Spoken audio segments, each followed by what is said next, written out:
Selamat datang kepada tips-tips kali ini, video pendek naratif mengenai tentang tips-tips automotif dalam versi yang pendek. Nah, jadi stay tune guys, kerana pada video kali ini tips akan menerangkan tentang tips kalau anda terlibat dalam kemalangan. Nah, apakah cara dan apakah yang patut anda lakukan supaya semuanya selesai dan supaya semuanya berjalan dengan lancar. Okey, stay tune.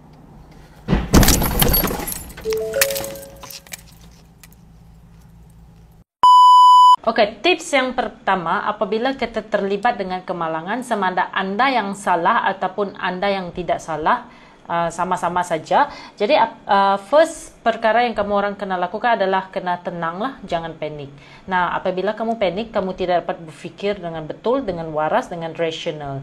Nah, kamu orang tenangkan diri di dalam kereta dulu, ambil masa beberapa minit, tapi jangan terlalu lama lah. Orang ingat kamu orang pingsan kah pada kereta tu. Ambil masa beberapa minit, mungkin 2 minit begitu, tarik nafas dalam-dalam dan biarkan diri sendiri tu rasional lah, dalam keadaan yang stabil. Itulah yang paling utama apabila terlibat dengan kemalangan.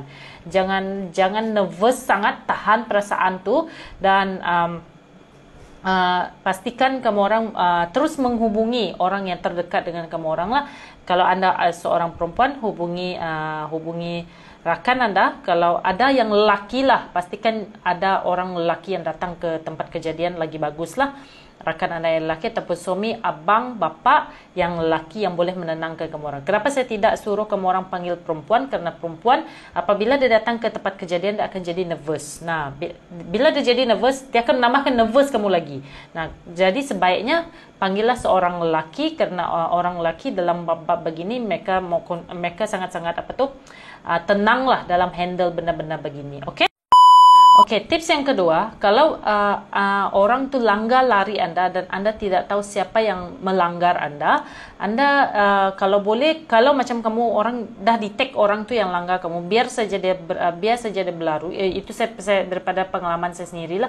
Biar saja dia berlalu, jangan ada aksi kejar mengejar dengan dia. Dan kalau accident terjadi dengan begitu teruk, kereta anda teruk, kereta dia teruk, biar saja dia pergi. Dan pastikan kalau kamu orang cepat catat dia punya plate number, boleh kamu orang terus catat dalam plate number. Tapi kalau tidak sempat, waktu dululah, kita pun tidak boleh buat apa-apa. Dan yang paling bagus dekat bahagian ni, apabila kamu orang pergi ke polis, sebab kemalangan tu teruk kan, kamu punya kenderaan teruk, dia punya kenderaan pun teruk. Jadi apabila kedua-duanya teruk, kamu orang mau claim insurans untuk repair kereta tu. Betul atau betul?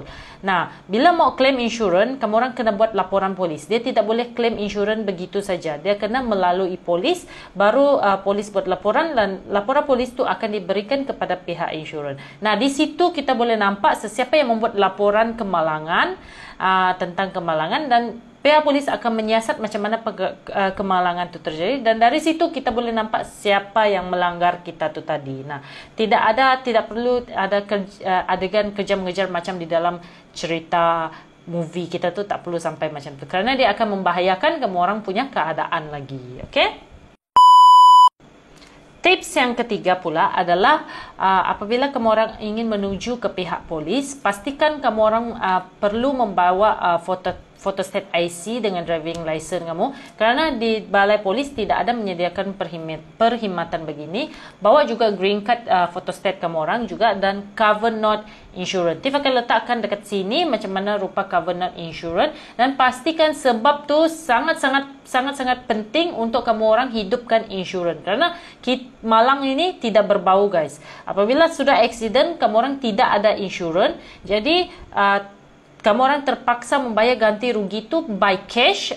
Saya rasa banyak yang tidak ada duit simpanan sampai boleh menggantikan dengan by cash. Kalau ada pun sedikit sahaja yang ada duit simpanan untuk ganti kereta anda tu by cash. Belum lagi ganti yang korang langgar ataupun yang dilanggar tu tadi. Lepas tu pastikan insurans mestilah hidup. Mesti sedia kamu orang punya budget untuk hidupkan insurans tu. Okay? Lepas tu, yang keempat adalah bawa semua dokumen itu pergi ke pihak polis untuk membuat laporan. Pastikan laporan kamu orang tu tepat dan laporan kamu orang tu tidak tipu lah. Ada beberapa dokumen yang kamu orang perlu bawa kepada pihak polis tadi. Yang pertama tadi adalah photostat IC dan driver license.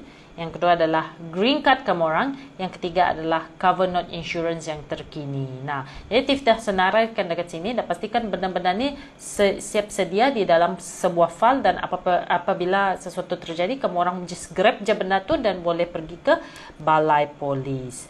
Nah, macam mana pula kereta kita yang sudah accident tu tadi? Okey, dekat kereta kita yang sudah accident tu tadi, ada banyak cara untuk kamu orang towing kereta tu pergi ke tempat untuk repair kereta. Satu adalah kamu orang call salesman ataupun sales advisor. Nah, mereka memang tentunya ada nombor telefon orang-orang begini. Ya, yang kedua, kamu orang boleh call saja dekat kan insurans kita tu, bila kita tanpa Rotex tu ada nombor telefon insurans tu, kamu orang pun boleh call orang dekat nombor tu dan cakap mau towing kereta tu untuk pergi ke panel workshop masing-masing. Dah.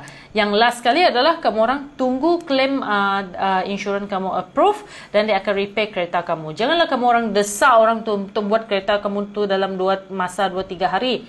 Kerana untuk pihak insurans luluskan luluskan kamu orang punya claim tu mungkin mengambil masa dalam 2 minggu untuk orang tu datang untuk cek, orang insurans cek sama ada betul-betul accident ke tidak. Lepas tu, dan dia pun mau approve duit tu untuk diberikan kepada panel workshop anda untuk repair kereta anda tu. Nah, jadi semua ni mengambil masa untuk repair. Berkata orang, lebih baik kita mengelak daripada kita mencegah dulu daripada kita merawat. Nah, jadi hati-hati di jalan raya supaya tidak ada terlibat dengan kemalangan jalan raya, supaya kita tidak perlu melalui proses-proses yang Tiff cerita ni tadi. Nah, itu saja Tiff. Bye.